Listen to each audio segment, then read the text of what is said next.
For example, can any kind of content be taken using web technologies, such as search and web scraping and harvesting freely and without permission?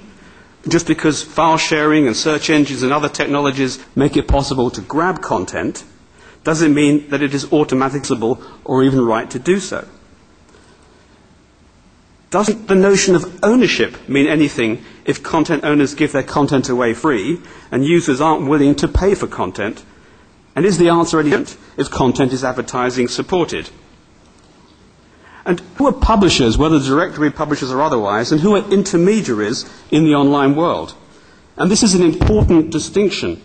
It's the publisher who claim ownership of directory content and other data, and who take the liability for illegal content, whether it's theirs or their users, whereas, broadly speaking, intermediaries can claim immunity from claims for damages for illegal content.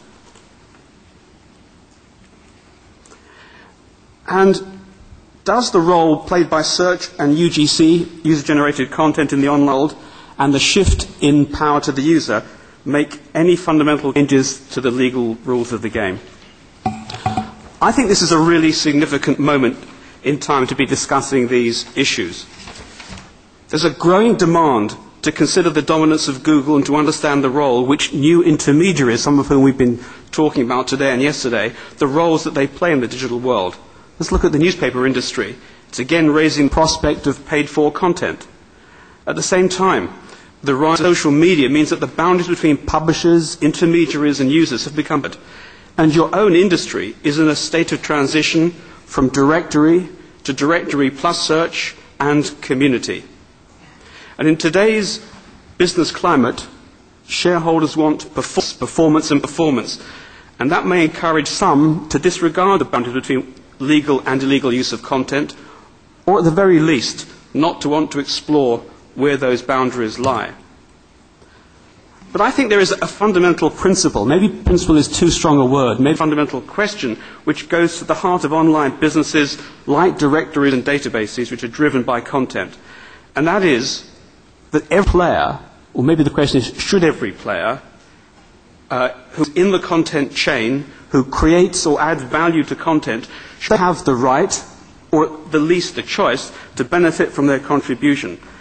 And that challenge is how to translate it, to what extent that principle can be translated into revenue.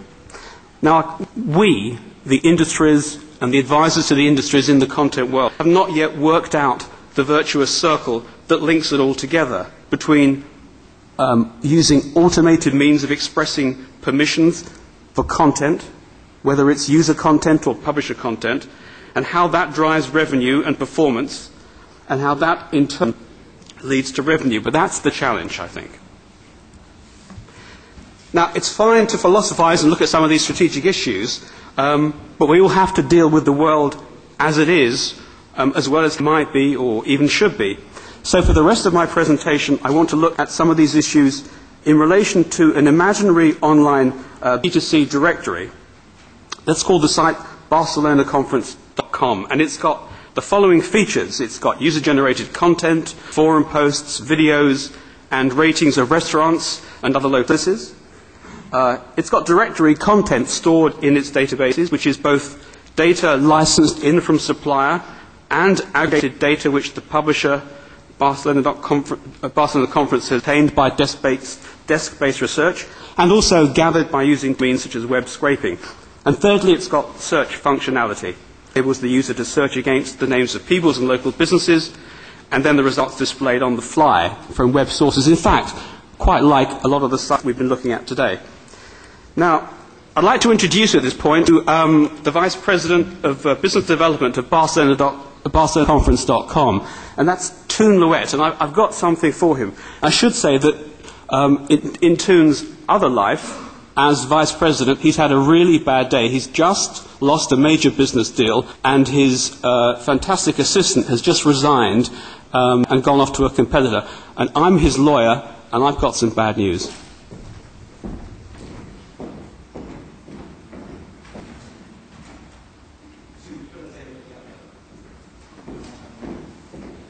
So I just had that letter delivered by hand, and I was told to take it to Toon immediately.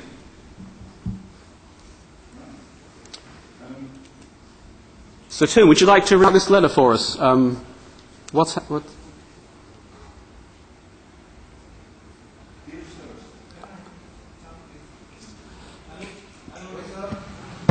Yeah, there we are.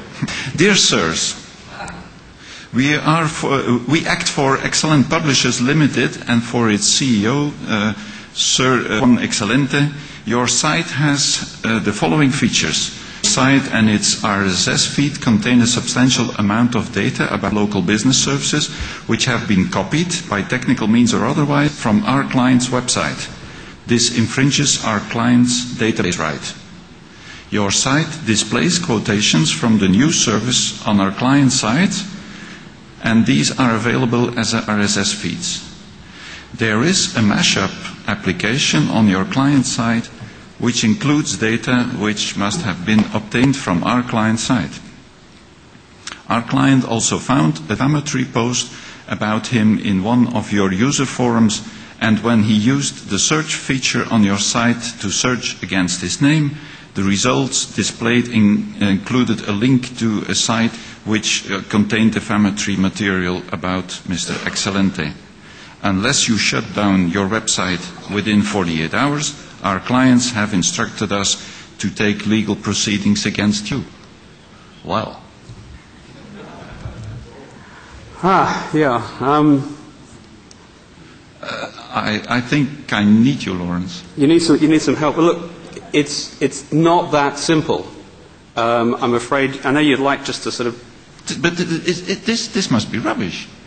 Well, there are a lot of complex issues here too, and fortunately, as I'm employed by your company, it's not going to cost you any additional legal fees, but I'm going to take you through some of these issues. So that there are no legal fees, that's the only good news.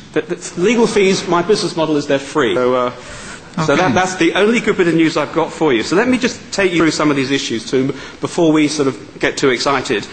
They are complex issues, and the legal developments are still early. We have contradictory decisions between courts in Europe and the US. So please don't take my views, the audience, as formal legal advice.